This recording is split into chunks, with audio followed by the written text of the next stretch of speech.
Hello guys, എന്തൊക്കെ വർത്താനം? സുഖല്ലേ? പുതിയൊരു വീഡിയോയിലേക്ക് സ്വാഗതം. എന്താ വെച്ചാല് നമ്മളെ ഭാര്യക്ക് ഇവിടെ 9 മാസം പൂർത്തീകരിച്ചിരിക്കുകയാണ് ഗൈസ്. അപ്പോ അതിൽ എന്താ വെച്ചാല് ഇന്നലെ ഉച്ചക്ക് ഒരു ഏകദേശം ഒരു വേദന ഇളകി. ഉച്ചക്ക് ഏകദേശം വേദന ഇളകി. അതേപോലെ തന്നെ ഇല്ലടി കുഞ്ഞോളെ ഇന്നലെ ഉച്ചക്ക് നമ്മള് ഭയങ്കര മേലെ പണിയിലാണ്. ഇന്നലെ എപ്പോഴാ വേദന ഇളകി നമുക്ക്? അതെ, 3 മണിയായപ്പോ വേദന ഉണ്ടെങ്കിൽ അല്ലേ, ചെറുതായിട്ട് ഒരു എരിഞ്ഞ വേദന വന്നു അല്ലേ. എന്നിട്ട് അപ്പൊ തന്നെ ഹോസ്പിറ്റലിലേക്ക് പോകണം എന്ന് ഞങ്ങള് ഇങ്ങനെ കരുതി. അതില് ഇതൊക്കെ ബാസ്കറ്റ് ഒക്കെ എടുത്ത് റെഡി ആക്കി. എന്താണ് ബാസ്കറ്റ് ഒക്കെ അവിടെ ഉണ്ട്. ബാസ്കറ്റ് ഒക്കെ സെറ്റാണ്, റെഡിയാണ്, എല്ലാ സാധനങ്ങളും റെഡിയാണ്. അപ്പോ ഞങ്ങൾ എന്താട്ടി അത് ഒക്കെ സെറ്റാക്കി. പക്ഷെ അപ്പൊ തന്നെ കാർ സ്റ്റാർട്ട് ചെയ്യുന്നല്ലോ, ഓളെ വേദന പോയി ഗൈസ്, ഓളെ വേദന പോയി. പിന്നെന്താ വെച്ചാല് ഇതൊക്കെ എന്താ ചെറിയ വേദന വരുമ്പോഴാണല്ലോ ഇത് ഹോസ്പിറ്റലിലേക്ക് പോണ്ടത്.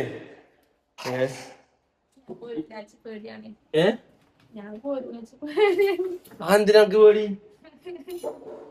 അതാ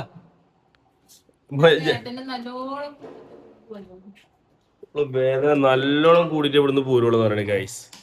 അതെന്താ കുഞ്ഞോളെ അങ്ങനെ?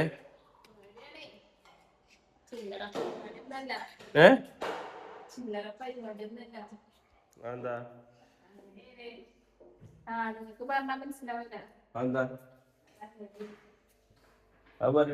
ഒരുപാട് പാത്രങ്ങൾ പോറാണ്ട് രാവിലെ ഇഡ്ഡലി ഗൈസ്.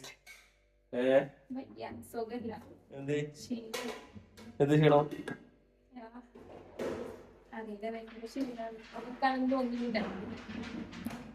10 മണിക്ക് ഉറങ്ങിയിട്ട് 11 മണിക്ക് നീച്ചു പോയി. അത് രാവിലെ നീച്ച് ചായയും കാട്ടി വീട്ടിലേക്ക് ഉണ്ടാക്കി. പിന്നെ 10 മണിക്ക് ഉറങ്ങി. പിന്നെ 10 മണിക്ക് പേര് ഉറക്കോ? ഞാൻ പറഞ്ഞത് പണിക്ക് ഞാൻ കൂടണോ? അടിച്ചോരാതെ തുടക്കലും പാത്രം പോറലും ഞമ്മക്കും അറിയാലോ. എന്ത് അടിച്ചോരലും തുടക്കലും പാത്രം പോറലൊക്കെ ഞമ്മക്കും അറിയാം. അപ്പൊ അതുകൊണ്ട് നമ്മള് കൂടണം ചോദിച്ചു. ഇതിൽ നോക്കി കുത്തിരിക്കുന്ന പാത്രം പോറില്ലേ? അത് വീഡിയോ കാണുമ്പോ പാത്രം പോറില്ലേ?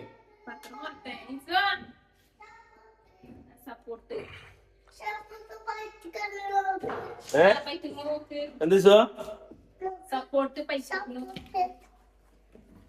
അയലോകത്ത് നമുക്ക് സപ്പോർട്ട് തന്നി ഗൈസ്. അപ്പൊ എന്താ പറയാനുള്ളത്? ഇന്നലെ നല്ല വേദന ഇളകി, കുഴപ്പമില്ലാത്ത രീതിയിൽ. അപ്പൊ ഞങ്ങൾക്ക് ഹോസ്പിറ്റലിലേക്ക് പോകാൻ വേണ്ടി റെഡി ആക്കി. പിന്നെ അങ്ങോട്ട് വേദന കുറഞ്ഞപ്പോൾ അതിൽ പിന്നെ പോയില്ല. അല്ലടി നമ്മളെ എന്താ പ്രശ്നം? എന്താ പറയല്ലേ?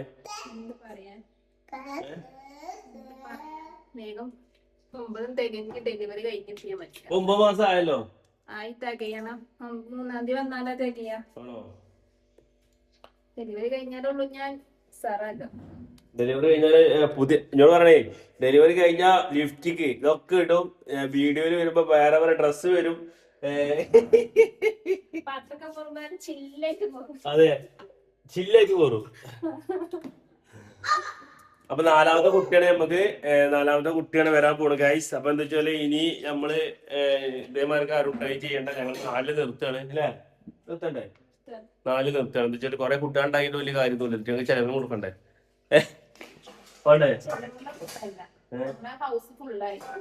ഞങ്ങൾ ഹൗസ് ഫുള്ളാണ്. റൂമിന് മേലൊക്കെ ആയിട്ടുണ്ടാവും. അപ്പൊ അതാണ് ഒന്നാമത്തെ വിഷയം. പിന്നെ കുട്ടികളെ ഇതിലേക്ക് കുഴപ്പമൊന്നുമില്ല, സീനൊന്നുമില്ല. എന്ന് വെച്ചാല് കുട്ടികൾ ഉണ്ടാകാനൊക്കെ നല്ലതാണ്. അപ്പൊ കുട്ടികളൊക്കെ ഉണ്ടാകുമ്പോ നമ്മളെ ജീവിതത്തിൽ കുറച്ച് മാറ്റങ്ങൾ വരും. പല ഇതിലും മാറ്റങ്ങൾ, നല്ല മാറ്റങ്ങൾ വരില്ല ചോളെ. അതിനെ പറ്റി എന്താ പറയല്ലേ? കുട്ടികളെ കൊണ്ട് നടക്കുന്നതിനായിട്ട് കുടുങ്ങി കളി പറയുമ്പോ കുട്ടികള് 2 സ്കൂൾ നിൽക്കണേ. ഒന്ന് ഞങ്ങൾ ഇവിടെ സപ്പോർട്ട് നിന്നിരിക്കണേ. എന്താ പ്രശ്നം പറയല്ലേ? ഹായ് പറഞ്ഞ ഹായ്. അപ്പൊ ഗൈസ്, അപ്പൊ നമ്മളെ ഡെലിവറി വീഡിയോ ഒക്കെ ഉണ്ട്. അത് ഡെലിവറി ചെയ്യണ വീഡിയോ, ഉള്ളിൽ കയറിയ വീഡിയോ ഒന്നല്ല, നമ്മളെ ചെറിയൊരു വീഡിയോ അല്ലേ? അപ്പൊ നമ്മളെ പ്രേക്ഷകരോട് നമ്മള് വീഡിയോ എൻഡ് ആക്കണം. അപ്പൊ എല്ലാരും നമ്മളെന്ത് ചെയ്യണം? സബ്സ്ക്രൈബ് ചെയ്യണം, സപ്പോർട്ട് ചെയ്യണം, ഞങ്ങളെ ഷെയർ ചെയ്യണം, ലൈക്ക് ചെയ്യണം. പിന്നെ ഒന്നും കൂടെ ചെയ്യണല്ലോ, ഫോളോ ചെയ്യണം. ഫോളോ ചെയ്യാൻ മറക്കല്ലേ. ബൈ എടുത്ത കുഞ്ഞാ.